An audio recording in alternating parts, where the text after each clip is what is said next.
Good morning students. My name is Deepa Garg, your computer teacher. Today I will teach you chapter 3 Working of a Computer. इससे पहले आपको chapter 1, chapter 2 video के माध्यम से, notes के माध्यम से अच्छे से कराया गया है। चैप्टर 1 था हमारा इंट्रोडक्शन ऑफ कंप्यूटर और चैप्टर 2 था हमारा पार्ट्स ऑफ अ कंप्यूटर।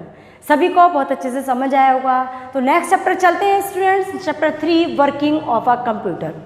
अब वर्किंग ऑफ अ कंप्यूटर आप देखते होंगे, जो कंप्यूटर है हमारा कंप्यूटर एक मैन की तरह तो वर्क नहीं करता है, चाहे वो कितना ही स्पीड से वर्क कर ले, कितना ही एक्यूरेसी दे ले, लेकिन वो मैन की तरह वर्क नहीं कर सकता है। क्यों? जब हम कंप्यूटर को ऑर्डर करते हैं काम करने के लिए, वो तभी काम करेगा केवल।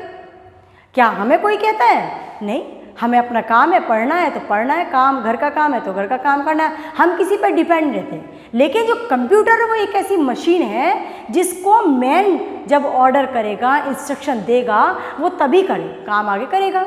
जब तक हम इलेक्ट्रिक स्विच को से कंप्यूटर का स्विच ऑन नहीं करते हैं तो क्या कंप्यूटर काम करता है? नो। इसी तरह से कंप्यूटर की आगे की प्रक्रिया शुरू होती है। कंप्यूटर में कोई भी काम करने के लिए हमें इंस्ट्रक्शन देना होता है। इसके लिए हमें जानना है computer works 3 basis. Computer 3 basis में अपना वर्क करता है। कितने बेसिस में? 3 बेसिस। 3 बेसिस कौन से हैं हमारे? 3 बेसिस है हमारे I, P and O. What is IPO? I means input, P process and O output. आप किसी भी काम को करने के लिए, किसी भी चीज़ को बनाने के लिए, आपने देखा होगा आपके पास पहले सामान होगा, फिर उससे आप कुछ काम करेंगे और फिर आपका मैटर तैयार होता है। तो जो आपके पास कोई सामान होता है वो हमारा कहलाता है इनपुट, और उस सामान के द्वारा जो हम कुछ काम कर रहे हैं, तैयारी कर रहे हैं, वो कहलाती है हमारी प्रोसेस, और जो बन करके तैयार होता है वो कहलाता है हमारा आउटपुट। आई थिंक सभी को IPO मीन्स समझ आया होगा।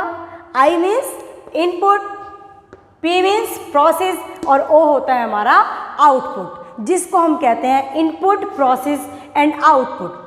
छोटा सा एग्जाम्पल लीजिए, आपकी मदर ने आपको ड्राइंग पेपर दिया, क्रेयॉन्स दिए, तो वो तो हुआ हमारा इनपुट।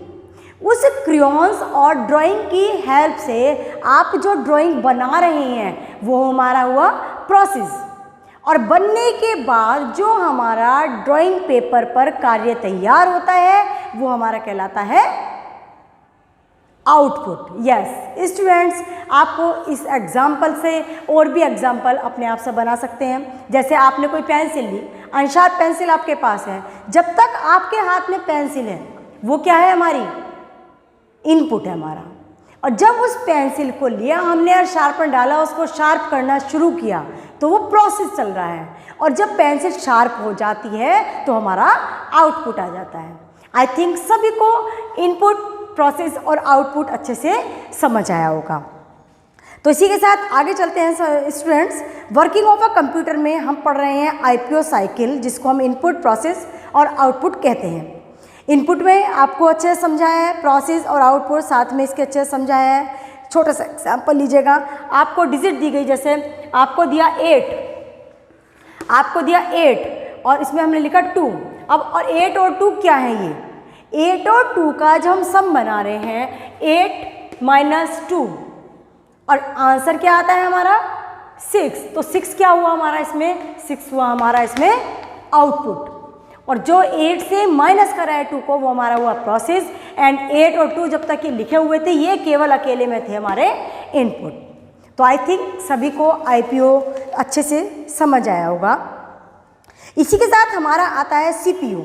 अब CPU क्या है हमारा?